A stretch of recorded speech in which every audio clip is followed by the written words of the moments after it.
Imagine for a second that you're sitting in a strip club in Massachusetts watching the door when 13 men walk in wearing leather vests covered in patches that say Outlaws Motorcycle Club, and you're the only person in that room who knows you're FBI, and you're about to walk up to them and start a conversation that could end with you in a basement at gunpoint.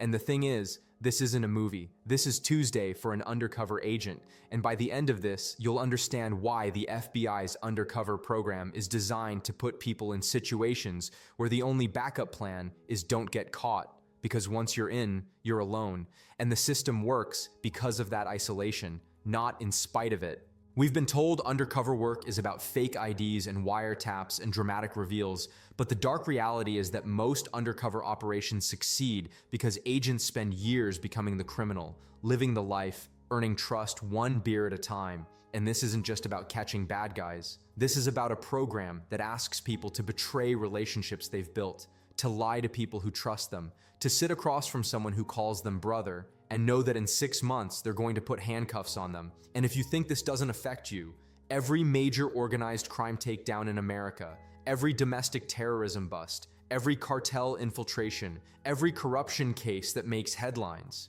it started with someone walking into a room and pretending to be someone else, and that person had to be good enough to fool people whose lives depend on spotting lies. Let's start with how you even become an undercover agent, then pull back the curtain on what actually happens when the door closes. The FBI doesn't advertise for undercover agents, they don't put up posters, they scout from within, and it starts with your field office undercover coordinator watching you. Maybe you're a case agent who's good at talking to sources, maybe you're the person who can walk into a biker bar and blend in, maybe you're just someone who doesn't look like a cop, and if they tap you on the shoulder, it's voluntary, completely voluntary. Nobody can make you do it. But if you say yes, you go through a selection process that's designed to break you before you ever meet a target. You sit down with a clinical psychologist who asks about your marriage, your kids, your drinking habits, your tolerance for stress, because they need to know if you're going to crack when a guy with a gun is asking why you won't do cocaine in front of him. And then you sit down with a seasoned undercover who's been there, someone who's had a knife to their throat or sat in a basement wondering if today's the day. And they ask you questions that don't have right answers, like what do you do when the bad guy invites you to church? And church means the weekly meeting where they plan felonies, or what do you do when they ask you to prove you're not a cop by committing a crime you legally cannot commit? And if you make it through that, you go to the certification course, 2 weeks, no days off, heavy on sleep deprivation, because they want to see who you are when you're exhausted and scared, and the scenario keeps escalating and you can't break character. The graduation rate is never 100%, and that's by design, because the program has credibility only if people wash out, and the ones who make it through, they get certified. But certification doesn't mean you're ready, it means you're authorized to start learning, and the real education happens in the field when the cover team is 3 miles away, and you're in a room with people who will kill you if they figure out what you are. Here's what people miss about undercover work. It's not about acting, it's about becoming. And the best undercovers stay close to who they really are. Because if you're pretending to be someone totally different, you'll slip, you'll forget a detail, you'll tell a story that doesn't match the one you told last week. So the strategy is to build a legend, a backstory that's maybe 80% true. You keep your hobbies, you keep your personality, you keep the jokes you'd normally tell, but you change your name, your job, your criminal history, and you make sure every piece of it is backstopped, meaning if someone Googles you, they find something.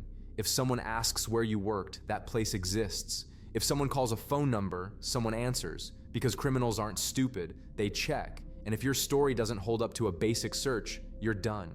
The FBI learned this the hard way. Early undercovers would walk in with fake names and no history, and they'd get caught immediately. So now the backstopping is extensive. You have social media accounts that go back years. You have addresses that show up on public records. You have cover businesses with real phone numbers, and all of it has to be clean, meaning nothing in your pockets, nothing in your car, nothing that ties back to your real life. Because if you go to pick up your jacket from the dry cleaner and it has your real name stitched inside and someone sees it, you're blown.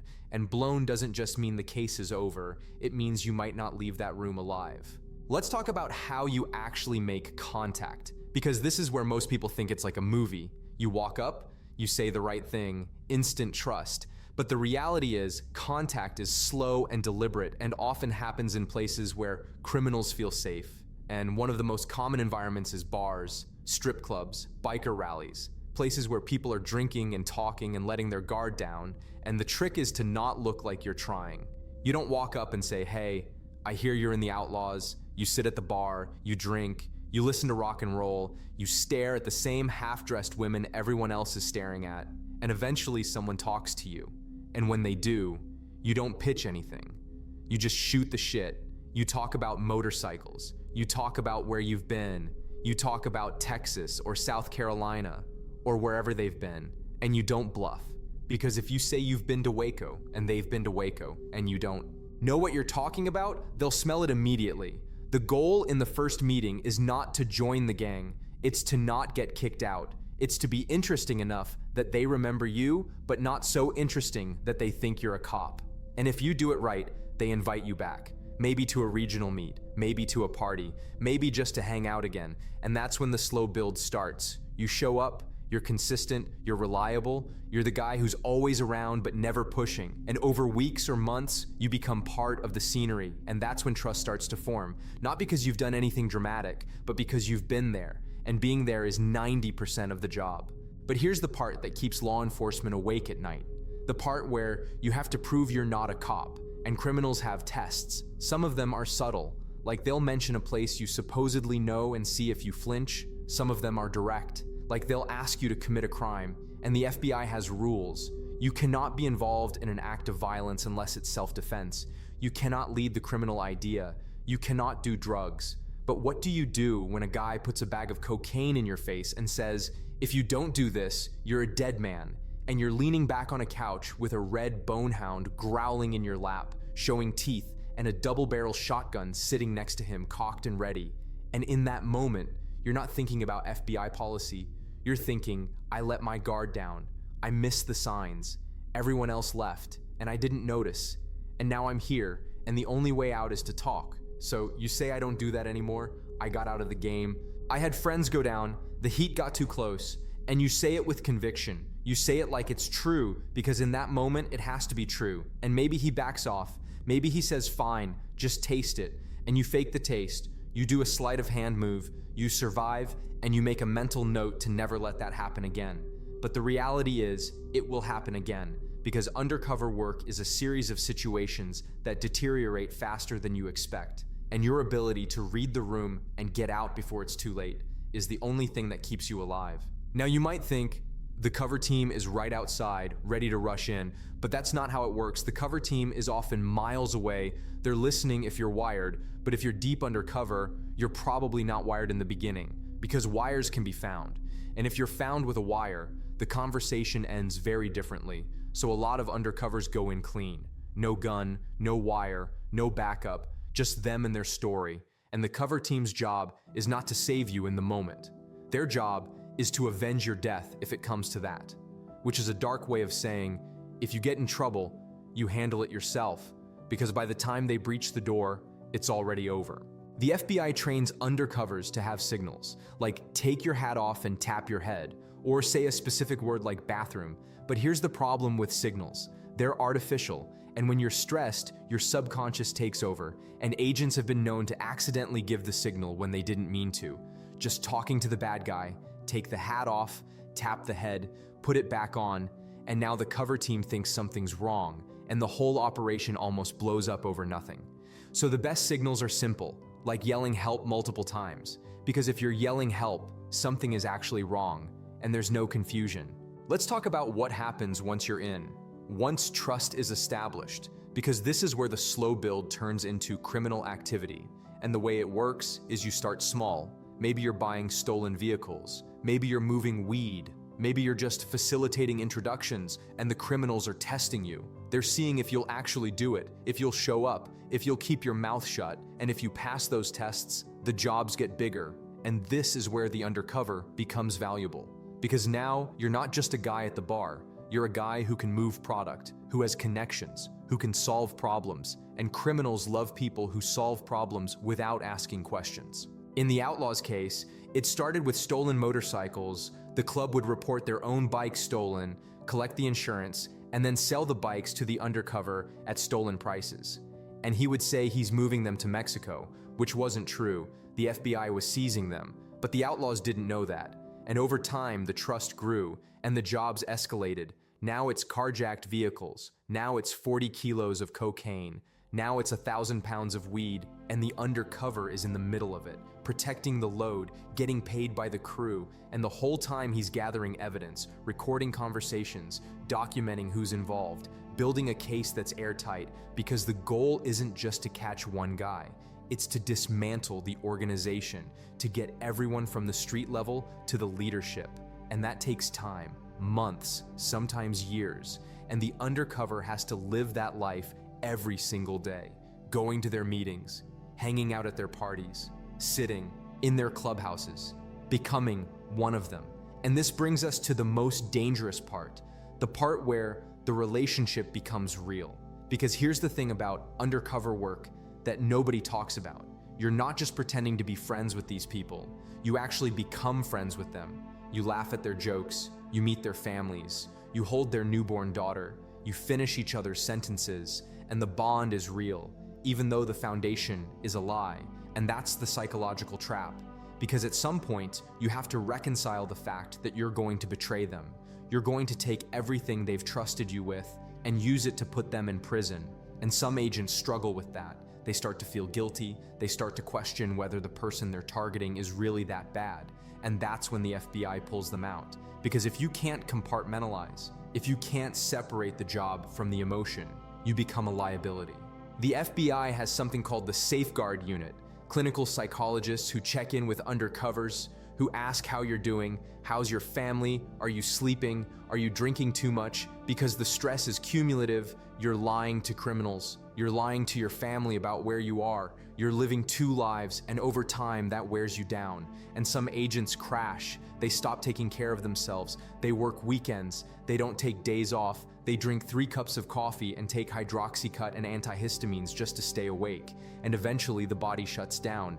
You sleep 16 hours a day for a week, not because you're depressed, but because you're that tired. And the FBI knows this. They've seen it happen. So they monitor, they check in, they pull you if they have to. But a lot of agents don't want to be pulled because they're so deep in the case, so invested in the outcome, that stopping feels like failure. Here's what people don't understand about takedowns. The moment when the case ends and the arrests happen, it's not a relief, it's a loss. Because for the undercover, the people they've been living with for months or years are about to find out the truth, and the betrayal is total. And in some cases, the undercover is there when it happens. They're in the room when the SWAT team comes in. They're the ones who get arrested alongside the targets to maintain cover, and the last words they hear from the person they've been closest to might be, "I love you, brother." And they say, "I love you too." And then 45 minutes later, that person is in handcuffs, learning that their brother was FBI the whole time. The psychological term for this is moral injury. It's the damage that comes from violating your own sense of right and wrong. And for undercovers, the injury comes from the fact that the relationships were real, even if the identity wasn't, and there's no easy way to process that. You can't talk to your friends about it because it's classified. You can't talk to your family because they don't understand. And you can't talk to the targets because they hate you now. So you carry it, and some agents carry it well. They compartmentalize. They tell themselves it was the job. The targets made their choices, and other agents don't carry it well. They have nightmares. They second guess. They wonder if the person would have changed if given the chance. And the FBI doesn't have great answers for that. They just have the next case. Let's talk about the mechanics of staying safe, because this is life or death. And the first rule is operational security. You cannot have anything on you that ties back to your real identity. No wallet with your real license, no receipts with your real name, no photos of your real family, nothing. Because if they search you, and they will search you, everything has to match your legend. And this extends to your vehicle, your phone, your clothes. Everything has to be clean. And agents have been caught because of something as small as a dry cleaning tag with the wrong name. So you check everything, every pocket, every compartment, and you do it obsessively because one mistake ends it all. The second rule is you never do the crime. You facilitate, you witness, you record, but you don't pull the trigger. You don't move the drugs yourself. You don't hurt anyone. because the moment you cross that line, you're not an undercover anymore, you're a criminal, and the case falls apart. So the undercover is always one step removed. They're the guy who knows a guy. They're the connector, the fixer, the person who makes introductions. And that's enough, because conspiracy charges don't require you to actually do the crime. You just have to agree to it. And if you're on tape agreeing to move 40 kilos of cocaine, that's enough for a conviction, even if the cocaine never moves. The third rule is you have to know when to get out. And this is the hardest one, because the case is never really done. There's always one more deal, one more meeting, one more piece of evidence. And the temptation is to keep going, to push for the big arrest. But the longer you stay in, the higher the risk. And eventually something will go wrong. Someone will get suspicious. Someone will run a background check. Someone will ask a question you can't answer. And when that happens, you have seconds to decide. Do you double down and bluff? Or do you bail and the wrong choice gets you killed? So the training is all about reading the room, recognizing when the situation is deteriorating and having an exit plan, even if that plan is just walk out and hope they don't follow. Now let's talk about what happens when they do get suspicious, because it happens. And the most common test is the strip search. They take you to a basement or a back room, they brandish weapons, they tell you to take off your clothes, and they're looking for a wire. But they're also looking at how you react. Because if you're nervous, if you hesitate, if you start making excuses, that's a red flag. So the trick is to act annoyed, not scared. You say, "What the hell is this about?" You complain. You make them explain themselves. And while you're doing that, you're scanning the room. You're looking for plastic on the floor, because plastic means they're planning to kill you and they don't want the mess. And if you see plastic, you fight. You don't wait. You don't negotiate. You fight your way out, because you're not walking out of that room alive otherwise. But if there's no plastic, if it's just a search, you comply. You take off your clothes, you write down your name and address like they ask, and you hope to God you're not wired, because if you are, this is where it ends. The most famous strip search in FBI undercover history happened in Massachusetts. An agent named Scott Payne was working the outlaws. He'd been in the case for over a year, and one night the enforcer, a guy called Clothesline, takes him to the basement, and Payne knows something's wrong, because he's been in that clubhouse dozens of times, and he's never been allowed in the basement. And now he's walking down a tight stairwell with one outlaw in front and one behind, and they're armed. And when he gets to the bottom, Clothesline tells him to strip. And Payne freezes for a second because he's trying to remember his middle name, his fake middle name. And he can't, because he's having an adrenaline dump. His heart's pounding, his hamstrings are shaking, everything's moving in slow motion.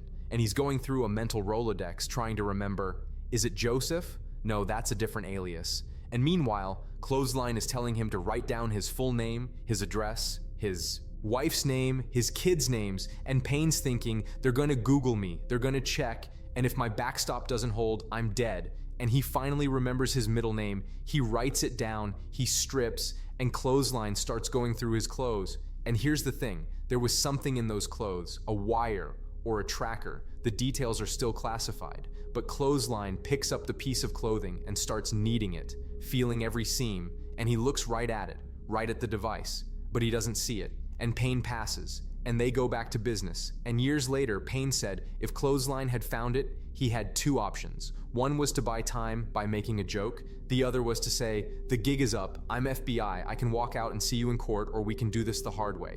But that would have been a bluff, because the cover team couldn't hear him in the basement.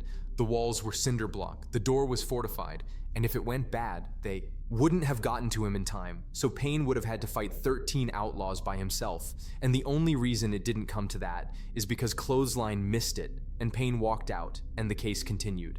But here's the detail that changes everything. The cover team knew something was wrong. They didn't hear the conversation, but the tone in Payne's voice when he arrived at the clubhouse set off their instincts. So they suited up, vests, weapons, ready to breach. And their plan was to drive the vehicle into the cinder block wall because the door was too strong. And they sat there waiting, listening to static, trying to hear Payne's voice. And they made the call not to go in because Payne sounded calm enough, controlled enough that they trusted him to handle it. And that's the undercover mentality. If you're only going in because you expect 3 SWAT teams to save you, you shouldn't go in. Because the reality is, if you're in the middle of 100 acres and the crap hits the fan, what are they going to do for you other than avenge your death unless you take care of it yourself? Let's talk about the cases that don't make headlines, the ones where the undercover doesn't infiltrate a gang, they infiltrate a system. And one of the most effective uses of undercover work is public corruption, because corrupt officials don't advertise, they don't have clubhouses, they operate in plain sight, and the only way to catch them is to become the person offering the bribe. And this is where the undercover becomes the closer, the person who shows up and says, I can get you what you need, I can make your problem go away, and if the official takes the bait, they're done. Because the whole thing is on tape, the money, the conversation, the agreement, all of it. Operation Poetic Justice was a public corruption case in rural Tennessee.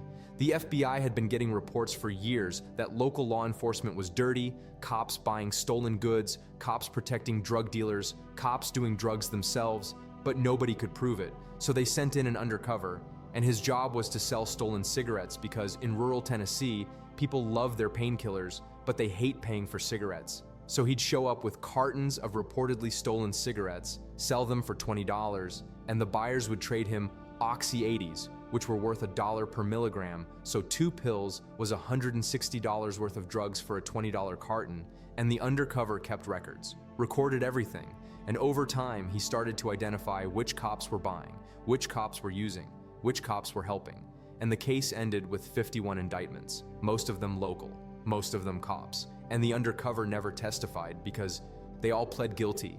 The evidence was that overwhelming, but the emotional cost was high because these were cops, people who took the same oath, people who were supposed to be on the same side, and that kind of betrayal, cop to cop, it's a different kind of moral injury because it's not just criminals you're putting away, it's people who were supposed to protect the community.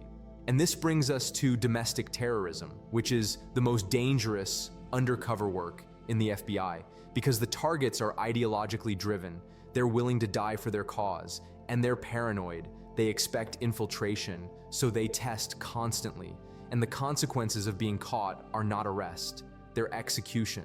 And the FBI knows this, so they're careful about who they send in. And one of the most successful domestic terrorism undercovers in recent history was the infiltration of a group called The Base, which is an accelerationist white supremacist organization that wanted to collapse society and start a race war. And the way they recruited was through encrypted apps and Telegram channels, and they'd post propaganda videos, and at the end of every video was a call to action. If you're interested, email this address, and the undercover did. He emailed, and that started a 2-week vetting process, questions about ethnicity, background, belief system, and then a panel interview, 5 voices on a wire app call, grilling him for 75 minutes, asking about his training, his skills, his commitment, and he passed, and they assigned him to a cell in Georgia, 3 to 5 man teams waiting for the bugaloo, and the undercover met them in Rome, Georgia, and they immediately tested him. They told him where to park, they told him to take a picture of a specific statue, they ran a detector over him looking for wires or trackers, and the detector went off near the back of his truck, right where the FBI had installed a tracker, and the undercover thought, it's over, they found it. But the kid with the detector looked at the power lines overhead and said, I think it's the power lines. And he walked over, and the detector went crazy near the lines, and he said, yeah, it's the power lines. You're good.